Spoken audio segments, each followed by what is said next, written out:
I met an older woman at the thrift store last week. If I were to guess her age, I'd say she was in her late 80s.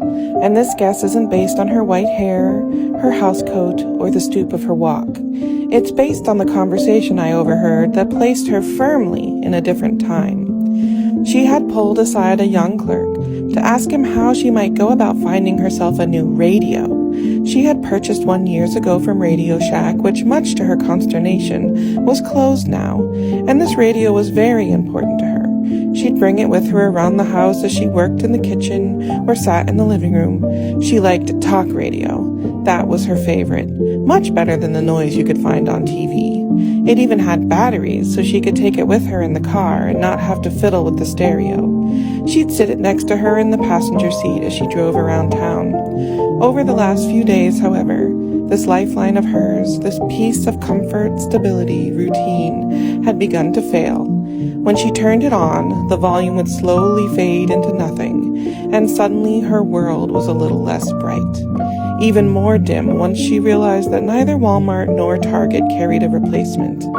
"I'm not sure they even make these anymore," she told the clerk, and then, her eyes wide, voice raised with hope, "Do you know of anyone who might be able to fix it?" The clerk shook his head and walked away. "We don't fix things anymore," I thought to myself. Why fix a thing when the breaking of it means you get to buy something new, something better, faster, sleeker, shinier, and certainly not old? Old isn't part of our value system in this culture, but don't worry, because you're certainly in good company. Neither is the poor, the sick, the depressed, or the fat, let's be honest. Society wants us to be pretty, successful, happy, smart. On top of that, we should be good people, good parents, good partners, workers, siblings, friends. We should also work hard, then work harder, volunteer our time, cook a good dinner, have clean clothes, and for goodness sake, we better keep a nice house. We have got to be everything to everyone all of the time. That's the rule. And wow, is it exhausting. But imagine if all the things you felt comfortable with, down to the way you connected to the outside world, were silenced in an instant.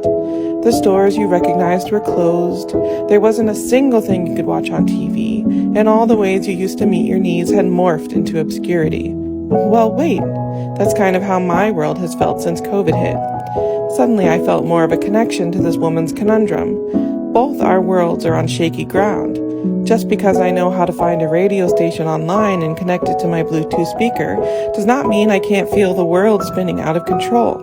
This pandemic has changed so much for all of us, hasn't it? We've had to figure out how to Zoom our way into people's living rooms. We've Uber ate, Grubhubbed, Hannaford to go'd. We've gone through the pharmacy drive-thru, had to figure out a telehealth visit with our doctor, all in an attempt to stay isolated, which, as we know, never quite fits the human condition. On top of that, the stability of the world now teeters in the balance. I don't know about you, but my brain seems to stutter at the cost of a cart full of food. My palms twinge when I grasp the handle of a gas pump. I'm just a little nervous, a little hesitant over what might happen in my world next.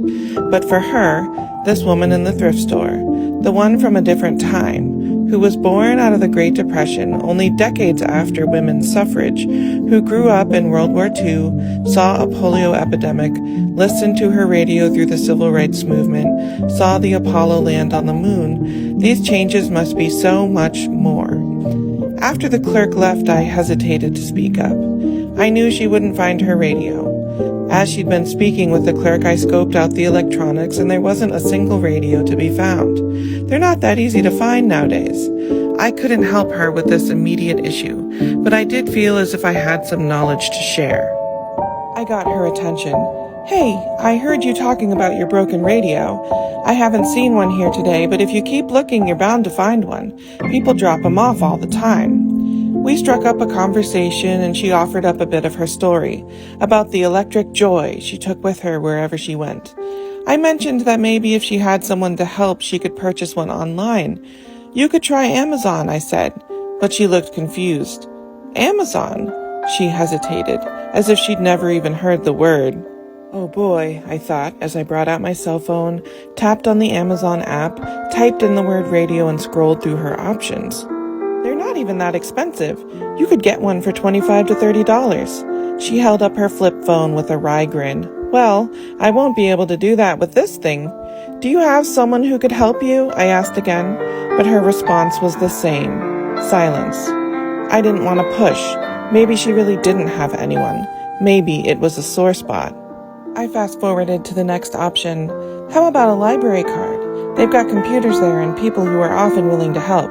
She shook her head. No library card. No cell phone. Okay, well, the last item in my arsenal was to give her directions to the thrift store down the street. Now that she understood. We parted on happy terms. Wow, I'm so glad you told me all of this. You really made my day. I didn't feel as if I'd done much of anything. Just reminded her of how different the world was now, how hard simple things had become. As I went on with my day, I continued to think of the ways I could have helped her. Why did I just walk away? I could have bought her the radio and had it shipped to her house. I could have given her my own radio sitting unused at the bottom of a bookshelf. Can you imagine the difference that would have made in her life if I took the time to not just chat her away, but to help her solve the problem? How often do we really take the time to do things that aren't convenient? How often do we help someone if it makes our lives more difficult? And where was society in this issue? Where were the services that could reach out and help this woman who had nothing but a flip phone, who didn't even know what Amazon was? Were a teenage sales clerk and a middle-aged mom really her only options? She could have really used some tangible help, and I'm sure she's not the only person of her generation to struggle with technology. But it is what it is. I walked away, but clearly the experience left its mark. So how do we bring this back around to our faith? We are in a church after all. Well, in Jesus' last days, he tried to give his disciples some help. He told them to love one another as he had loved them. He said this at the Last Supper, after Judas had left the table to betray him, and right before his journey to the cross. He called this his new commandment, and the scholars agree that Jesus' idea of love is not passive. It is a thing of action. He told his disciples to love one another, to support each other, so that when he was gone, they could go out into the world and show this love to others. Can't we see that in how he lived his life on earth? He didn't just talk about feeding the poor. He went out and did it. He didn't make speeches about comforting the sick, forgiving the sinner. He acted it out. And we all know this new commandment to love wasn't the easiest of tasks for the disciples. They were persecuted, betrayed, killed for their faith and their love. It's easy to love when the stakes aren't high. It's easy to help when the needy are close to us. But the stranger on the street, the chronically sick neighbor who you barely know, the mom at the grocery store who struggles to feed her kids, the homeless man at the traffic light, the depressed, the downtrodden, we often pass these opportunities by because they're hard and they pull us out of our comfort zone. But if there is something that COVID has taught us, it's how to zoom right past those comfort zones. Look at me. I can tell you I never thought I'd be writing any kind of a sermon. So let's make a promise to one another. The next time we see someone struggling, the next time we feel as if we might have the power to do something, let's veer towards the rocky path. Let's climb the mountain. Take that extra time. Give more, do more, love freely. Let's go out into the world and make a difference.